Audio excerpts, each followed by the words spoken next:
नमस्कार, स्वागत है आप सभी का एक बार फिर से हमारे YouTube चैनल MKLCC ग्रुप पर।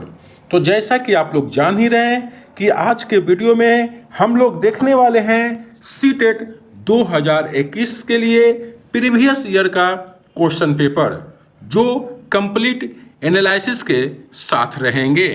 और आज का क्लास पार्ट 2 होने वाले हैं। पिछले दिनों में मैंने इसका पार्ट 1 कर दिया था और पार्ट 1 में 1 से लेकर 15 क्वेश्चन तक संपूर्ण विश्लेषण के साथ हम लोग देखे थे। और जो भी प्रश्न देख रहे हैं वह हम लोग जो देख रहे हैं बाल विकास एवं शिक्षा शास्त्र से। बाल विकास एवं शिक्षा शास्त्र से 30 महत्वपूर्ण प्रश्न देखने वाले हैं जो 31 जनवरी 2021 के एग्जाम में आए हुए प्रश्न हैं। आप लोग को मालूम ही है कि सीटेट के एग्जाम में लगभग क्वेश्चन रिपीट होते हैं, इसलिए हमारा मेन फोकस है कि आप लोगों का प्रीवियस ईयर का क्वेश्चन कंप्लीट हो जाए एनालिसिस के साथ, विश्लेषण के साथ, ताकि आप एग्जाम में अच्छी तरह से सही बना सकें। तो चलिए आज का क्लास स्टार्ट कर रहे हैं। आज के क्लास में हम लोग 16 से देखेंगे। तो चलिए क्लास को स्टार्ट करते हैं। स्टार्ट करने से पहले जो भी फ्रेंड्स आज पहली बार हमारे इस चैनल से जुड़े हैं या अभी तक चैनल को सब्सक्राइब नहीं किए हैं तो वीडियो के नीचे लाल बटन दबाकर चैनल को सब्सक्राइब कर लें और बगल में जो बेल आइकन है उसे बजा दें ताकि आप तक सभी क्लास की नोटिफिकेशन एवं सभी एजुकेशनल अपडेट सबसे पहले पहुंच सके। तो क्वेश्चन नंबर 16 की ओर बढ़ते हैं। क्वेश्चन नंबर 16 जो कि बहुत ही महत्वपूर्ण प्रश्न आप लोग के सामने है। कहा जा रहा है मूल्यांकन पद्धतियों का लक्ष्य होना चाहिए। मूल्यांकन पद्धतियों का लक्ष्य होना चाहिए। क्या होगा क्वेश्चन नंबर 16 का सही उत्तर? सभी लोग प्रयास करेंगे उत्तर देने का, क्योंकि यह क्लास लाइव के रूप में चल रहा है। वीडियो के नीचे एक लाइव चैट का ऑप्शन है, उसमें आप उत्तर दे सकते हैं। तो बताने का प्रयास करेंगे मूल्यांकन पद्धतियों का लक्ष्य क्या होना चाहिए, तो इसे समझने का प्रयास करेंगे। मूल्यांकन क्या है? मूल्यांकन वह प्रक्रिया है जिसके द्वारा अधिगम परिस्थितियों तथा सीखने के अनुभवों के लिए प्रयुक्त की जाने वाली समस्त विधियों और प्रविधियों की उपादेयता की जांच की जाती है। मूल्यांकन वह प्रक्रिया है जिसके द्वारा अधिगम परिस्थितियों तथा सीखने के अनुभवों के लिए प्रयुक्त की जाने वाली समस्त विधियों और प्रविधियों की उपादेयता की जांच की जाती है। तो मूल्यांकन पद्धतियों का प्रमुख लक्ष्य क्या होना चाहिए? तो मूल्यांकन पद्धतियों का प्रमुख लक्ष्य विद्यार्थियों की जरूरतों एवं आवश्यकताओं की पहचान करना होना चाहिए। आप लोग समझ गए होंगे कि मूल्यांकन पद्धतियों का लक्ष्य क्या होना चाहिए। तो मूल्यांकन पद्धतियों का लक्ष्य विद्यार्थियों की जरूरतों एवं आवश्यकताओं की पहचान करना होना चाहिए। तो क्वेश्चन नंबर 16 का जो राइट आंसर है ऑप्शन ए आप लोग के सामने ये रहा इस प्रश्न का राइट आंसर। चलिए आगे बढ़ते हैं नेक्स्ट क्वेश्चन की ओर। क्वेश्चन नंबर 17 जैसा कि कह रहा है एक गतिविधि के दौरान छात्रों को संघर्ष करते देख एक अध्यापिका बच्चों को संकेत और इशारे जैसे क्या, क्यों, कैसे प्रदान करने का फैसला लेती है। तो लेव वाइगोत्स्की के सिद्धांत के अनुसार अध्यापिका की यह योजना क्या है? बहुत ही महत्वपूर्ण प्रश्न आप लोग के सामने है। एक गतिविधि के दौरान छात्रों को संघर्ष करते देखे एक अध्यापिका महोदय बच्चों को संकेत और इशारे जैसे क्या क्या कर सकते हैं भाई? तो क्या, क्यों, कैसे ये इशारे प्रदान करने का फैसला लेती है। तो लेव वाइगोत्स्की के सिद्धांत के अनुसार अध्यापिका की यह योजना क्या है? तो ध्यान रखेंगे लेव वाइगोत्स्की के सिद्धांत के अनुसार अध्यापिका की यह योजना एक गतिविधि के दौरान छात्रों को संघर्ष करते देख एक अध्यापिका बच्चों के संकेत के रूप में क्या, क्यों, कैसे जैसे इशारे देने का निर्णय लेती है, तो लेव वाइगोत्स्की के सिद्धांत के अनुसार अध्यापिका की यह योजना आधारभूत संरचना का काम करेगी। कैसी संरचना का काम करेगी? आधारभूत संरचना का। तो इसलिए हम कह सकते हैं कि इस प्रश्न का जो राइट आंसर होगा ऑप्शन डी होगा, अधिगम के लिए पार या आधारभूत संरचना का काम करेगी। तो क्वेश्चन नंबर 17 का राइट आंसर होगा option D. Next question, question number 18। Question number 18 कह रहा है एक खेल क्रिया के दौरान चोट लगने पर रोहन रोने लगा।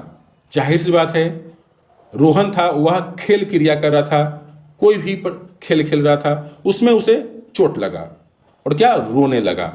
यह देखकर उसके पिता ने कहा लड़कियों की तरह व्यवहार न करो, लड़के रोते नहीं। तो पिता का यह कथन क्या है, क्या दर्शाता है? क्योंकि रोहन खेल क्रिया कर रहा था, उसी दौरान रोहन को चोट लगा जिससे वह रोने लगा। तो यह देखकर उसके पिताजी ने कहे कि लड़कियों की तरह व्यवहार ना करो, लड़के रोते नहीं हैं। तो पिता का यह कथन क्या काम कर रहा है, क्या दर्शा रहा है? क्वेश्चन नंबर 18 का सही उत्तर क्या होगा?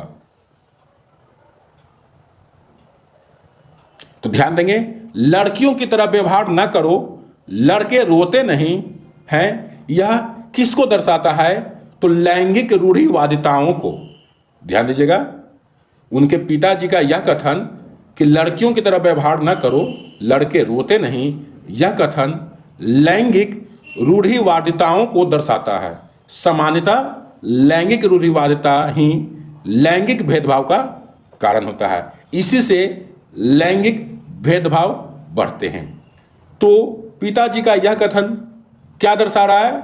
लैंगिक रूढ़िवादिताओं को। तो इस प्रश्न का जो राइट आंसर होगा ऑप्शन सी होगा।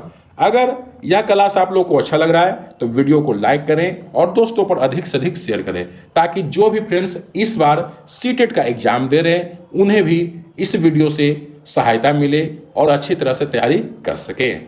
और जो भी फ्रेंड्स अभी तक चैनल को सब्सक्राइब नहीं किए हैं तो वीडियो के नीचे लाल बटन दबाकर चैनल को सब्सक्राइब कर दें। कल इसका पहला पार्ट अपलोड हो गया था, लाइव के रूप में चला था। जो भी है फ्रेंड्स उस वीडियो को नहीं देखे थे तो प्ले लिस्ट में जाकर या हमारे यूट्यूब चैनल में जाकर पिछले वीडियो को देख सकते हैं। आपको अपलोड में वीडियो मिल जाएंगे या आपको प्ले लिस्ट बना दिया जाएगा सीटेट का, उसमें भी जाकर आप पिछले वीडियो को देख सकते हैं। आप लोग भी सपोर्ट करें ताकि प्रतिदिन इसी तरह से महत्वपूर्ण प्रश्नों का संग्रह आप लोगों के लिए लेकर आए। तो चलिए नेक्स्ट क्वेश्चन, क्वेश्चन नंबर 19 की ओर बढ़ रहे हैं। क्वेश्चन नंबर 19 कह रहा है एक प्रगतिशील कक्षा में क्या करना चाहिए? क्वेश्चन नंबर 19 का सही जवाब दीजिए कि एक प्रगतिशील कक्षा में क्या करना चाहिए। तो ध्यान देंगे, एक प्रगतिशील कक्षा में ज्ञान की संरचना के लिए बच्चों को पर्याप्त मौके प्रदान करने चाहिए। प्रगतिशील शिक्षा पारंपरिक शिक्षा प्रणाली के विकल्प के रूप में उभर कर आई है। आप लोग जानते हैं कि प्रगतिशील जो शिक्षा है पारंपरिक शिक्षा प्रणाली के विकल्प के रूप में उभर कर आई है। इसका एकमात्र उद्देश्य व्यक्तिगत विभिन्नताओं को ध्यान में रखते हुए बच्चों का समग्र विकास करना है। ठीक है, तो प्रगतिशील शिक्षा पद्धति को विकसित करने का श्रेय प्रसिद्ध अमेरिकन मनोवैज्ञानिक जॉन डीवी को जाता है। ठीक है, ये बात याद रखेंगे, यह प्रश्न आपसे पूछा जा सकता है कि प्रगतिशील शिक्षा पद्धति को विकसित करने का श्रेय किन्हें जाता है? तो आप इसका जवाब देंगे कि प्रगतिशील शिक्षा पद्धति को विकसित करने का श्रेय प्रसिद्ध अमेरिकन मनोवैज्ञानिक जॉन डीवी को जाता है। तो फिलहाल इस प्रश्न का राइट आंसर क्या होगा? तो एक प्रगतिशील कक्षा में ज्ञान की संरचना के लिए प्रचुर मौके प्रदान करने चाहिए। ठीक है, तो ज्ञान की संरचना के लिए बच्चों को पर्याप्त मौके प्रदान करने चाहिए। तो इस प्रश्न का जो राइट आंसर है ऑप्शन क्या हो जाएगा? ए हो जाएगा। ठीक है, option A is the right answer. Question number 19 का जो राइट आंसर है ऑप्शन ए, एक प्रगतिशील कक्षा में ज्ञान की संरचना के लिए प्रचुर मौके प्रदान करने चाहिए। चलिए, ये सभी जितने भी प्रश्न देख रहे हैं सभी के सभी प्रश्न 31 जनवरी 2021 के एग्जाम में पूछे गए हैं और यह पेपर 1 के क्वेश्चन है। आप लोग को सभी पेपर 1 और पेपर 2 सभी पेपर से आपको महत्वपूर्ण प्रश्नों का संग्रह लेकर आएंगे। आज हम लोग बाल विकास एवं शिक्षा शास्त्र से देख रहे हैं। हम आगे इससे और आगे भी चलेंगे, अगले टॉपिक से चलेंगे, इसलिए आप लोग सपोर्ट करें, पूरे वीडियो में बने रहें ताकि सभी टॉपिक को हम कवर कर सकें। तो नेक्स्ट क्वेश्चन, क्वेश्चन नंबर 20 है, लॉरेंस कोलबर्ग के सिद्धांत के अनुसार किसी कार्य को इसलिए करना क्योंकि दूसरे इसे स्वीकृति देते हैं नैतिक विकास के किस चरण को दर्शाता है? क्वेश्चन नंबर 20 कह रहा है, लॉरेंस कोलबर्ग के सिद्धांत के अनुसार किसी कार्य को इसलिए करना क्योंकि दूसरे इसे स्वीकृति देते हैं तो नैतिक विकास के किस चरण को दर्शाता है? तो लॉरेंस कोलबर्ग ने नैतिक विकास का सिद्धांत दिया है। पहले ध्यान देंगे, लॉरेंस कोलबर्ग ने नैतिक विकास का सिद्धांत दिया है और इस सिद्धांत के अनुसार किसी कार्य को इसलिए करना क्योंकि दूसरे इसे स्वीकृति देते हैं नैतिक विकास के प्रथागत चरण को दर्शाता है। नैतिक विकास के कौन चरण को दर्शाता है? प्रथागत। और यह बात आप लोग याद रखेंगे कि लॉरेंस कोलबर्ग ने नैतिक विकास का सिद्धांत दिया था। लॉरेंस कोलबर्ग ने नैतिक विकास का सिद्धांत दिया था और नैतिक विकास के किस चरण को दर्शाता है? तो प्रथागत। तो इस प्रश्न का जो राइट आंसर है ऑप्शन डी। ठीक है, किसी कार्य को इसलिए करना क्योंकि दूसरे इसे स्वीकृति देते हैं नैतिक विकास के प्रथागत चरण को दर्शाता है। Option D is the right answer. Next question, question number 21 number question कह रहा है, बच्चों के समाजीकरण के संदर्भ में निम्न में से कौन सा कथन सही है? कथन 1 कह रहा है, कथन ए कह रहा है, समकक्षी समाजीकरण के प्राथमिक कारक हैं और परिवार समाजीकरण का एक द्वितीय कारक है। कथन बी कह रहा है, परिवार एवं जनसंचार दोनों समाजीकरण के द्वितीय कारक हैं और कथन सी कह रहा है, विद्यालय समाजीकरण का एक द्वितीय कारक है और परिवार समाजीकरण का एक प्राथमिक कारक है।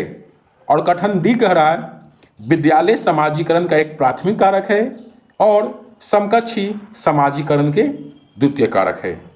तो बच्चों के समाजीकरण के संदर्भ में चारों कथन में से कौन सा कथन सही है, हमें यह बताना है। तो ध्यान देंगे, मनुष्य एक सामाजिक प्राणी है। सभी लोग जानते हैं कि मनुष्य कैसा प्राणी है? सामाजिक प्राणी है। और बच्चों के समाजीकरण में परिवार, विद्यालय, समुदाय एवं समाज की विशेष भूमिका होती है। परिवार समाजीकरण का एक प्राथमिक कारण होता है।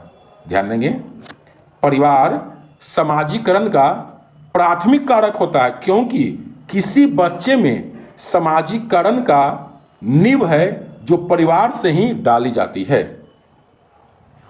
जबकि विद्यालय समाजीकरण का द्वितीय कारक है। इसलिए कह सकते हैं ऑप्शन सी इस प्रश्न का राइट आंसर, क्योंकि विद्यालय समाजीकरण का एक द्वितीय कारक होगा और परिवार समाजीकरण का एक प्राथमिक कारक होगा। ठीक है, क्योंकि मनुष्य एक सामाजिक प्राणी है। बच्चों के समाजीकरण के लिए परिवार, समुदाय, विद्यालय, समाज के अनेक लोग विशेष भूमिका निभाते हैं।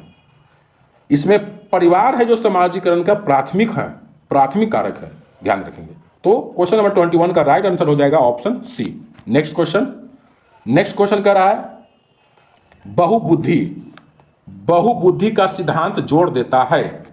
बहुबुद्धि का सिद्धांत जोड़ देता है क्या?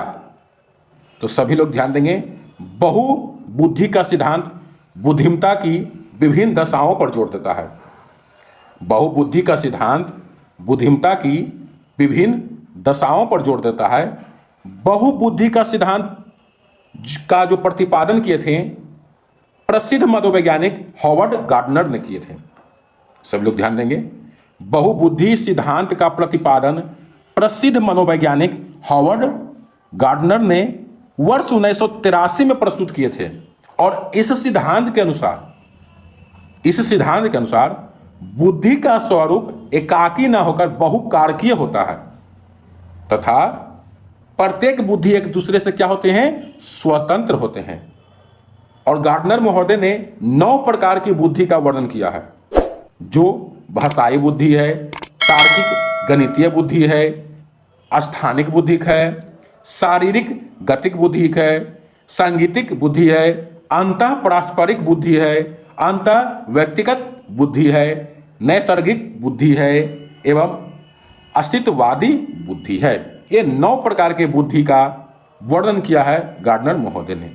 तो समझ रहे हैं बहुबुद्धि का सिद्धांत किस पर जोर देता है, तो बहुबुद्धि का सिद्धांत बुद्धिमत्ता की विभिन्न दशाओं पर जोर देता है।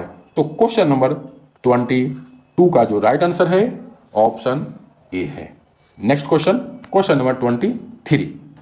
क्वेश्चन नंबर 23 कह रहा है जीन पियाजे के संज्ञानात्मक विकास के सिद्धांत में पूर्व संक्रियात्मक अवस्था में विकास का मुख्य गुण क्या होता है। जीन पियाजे के संज्ञानात्मक विकास के सिद्धांत में पूर्व संक्रियात्मक अवस्था में विकास का मुख्य गुण क्या होता है।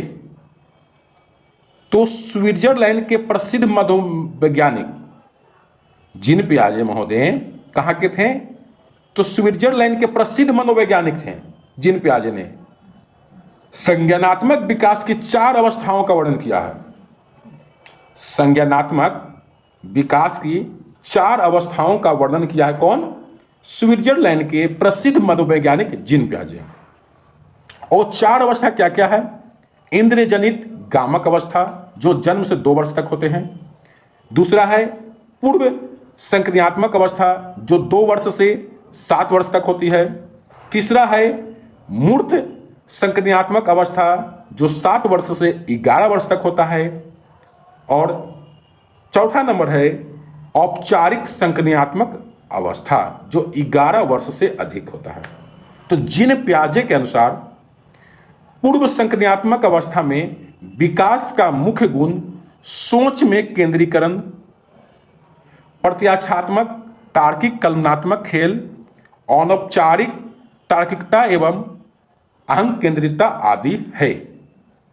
तो पूर्व संक्रियात्मक अवस्था में विकास का मुख्य गुण क्या होगा, तो विचार सोच में केंद्रीकरण, विचार सोच में केंद्रीकरण होगा इस प्रश्न का राइट आंसर। और ध्यान देंगे जीन पियाजे महोदय कहाँ के थे, तो जीन पियाजे स्विट्जरलैंड के प्रसिद्ध मनोवैज्ञानिक थे और उन्होंने 4 अवस्थाओं का वर्णन किया था संज्ञानात्मक विकास का। उसी में से पूर्व संक्रियात्मक अवस्था है जो कि दूसरा अवस्था है, 2 से 7 वर्ष तक चलती है। तो क्वेश्चन नंबर 23 का जो राइट आंसर है ऑप्शन डी, विचार सोच में केंद्रीकरण। नेक्स्ट क्वेश्चन की ओर बढ़ रहे हैं, क्वेश्चन नंबर 24 नंबर प्रश्न है विकास के संदर्भ में निम्न में से कौन सा कथन सही है। विकास के संदर्भ में निम्न में से कौन सा कथन सही है। तो सबसे पहले विकास के बारे में जानना जरूरी है। विकास क्या है भाई, तो विकास एक निरंतर चलने वाली बहुआयामी प्रक्रिया है जो गर्भधारण अवस्था से मृत्यु पर्यंत तक चलती रहती है। विकास की प्रक्रिया में बालक का शारीरिक, मानसिक, संवेगात्मक, भाषागत एवं सामाजिक विकास भी सम्मिलित होता है। इसलिए कह सकते हैं कि विकास क्या है, बहुआयामी। अगर कॉन्सेप्ट से समझेंगे तो उत्तर आसानी से मिल जाते हैं। तो आप लोग समझिए कि option B is the right answer. Question number 24 का जो राइट आंसर है ऑप्शन बी, विकास बहुआयामी होता है। नेक्स्ट क्वेश्चन नंबर 25 को देखेंगे। 25 नंबर प्रश्न है लेव वाइगोत्स्की का सामाजिक सांस्कृतिक परिप्रेक्ष्य अधिगम प्रक्रिया में किसके महत्व पर जोर देता है। लेव वाइगोत्स्की का सामाजिक सांस्कृतिक परिप्रेक्ष्य अधिगम प्रक्रिया में किसके महत्व पर जोर देता है। तो याद रखेंगे लेव वाइगोत्स्की का सामाजिक सांस्कृतिक सिद्धांत बालक के संज्ञानात्मक विकास पर आधारित है। इस सिद्धांत के अनुसार बालक का संज्ञानात्मक विकास एवं अंतर्वैयक्तिक सामाजिक परिस्थिति में संपन्न होता है तथा सामाजिक सांस्कृतिक परिप्रेक्ष्य अधिगम प्रक्रिया में सांस्कृतिक उपकरणों के महत्व पर जोर देता है। तो यहाँ से आप चारों ऑप्शन में से देख सकते हैं सांस्कृतिक उपकरण किस ऑप्शन में है, ऑप्शन सी में है। तो इसलिए इस प्रश्न का जो राइट आंसर होगा ऑप्शन सी होगा, सांस्कृतिक उपकरणों। लेव वाइगोत्स्की का सामाजिक सांस्कृतिक परिप्रेक्ष्य अधिगम प्रक्रिया में सांस्कृतिक उपकरणों के महत्व पर जोर देता है। Next question, question number 26। Question number 26 कह रहा है जीन पियाजे अपने संज्ञानात्मक विकास के सिद्धांत में संज्ञानात्मक संरचनाओं को किसके रूप में वर्णित करते हैं। तो जीन पियाजे ने अपने संज्ञानात्मक विकास के सिद्धांत में संज्ञानात्मक संरचनाओं को स्कीमा के रूप में वर्णित किया है। किसके रूप में? स्कीमा। स्कीमा को ही मनोबंध कहते हैं। ठीक है, तो क्वेश्चन नंबर 26 का जो राइट आंसर होगा ऑप्शन बी होगा। जीन पियाजे ने अपने संज्ञानात्मक विकास के सिद्धांत में संज्ञानात्मक संरचनाओं को स्कीमा के रूप में वर्णित करते हैं। तो option B is the right answer. Next question, question number 27। और यह क्लास आप लोग को अच्छा लग रहा है तो वीडियो को लाइक जरूर करें और दोस्तों पर शेयर करें। और अभी तक चैनल को सब्सक्राइब नहीं किए हैं तो वीडियो के नीचे लाल बटन दबाकर चैनल को सब्सक्राइब करें। तो क्वेश्चन नंबर 27 है एक समावेशी कक्षा में किस पर जोर होना चाहिए। एक समावेशी कक्षा में किस पर जोर होना चाहिए।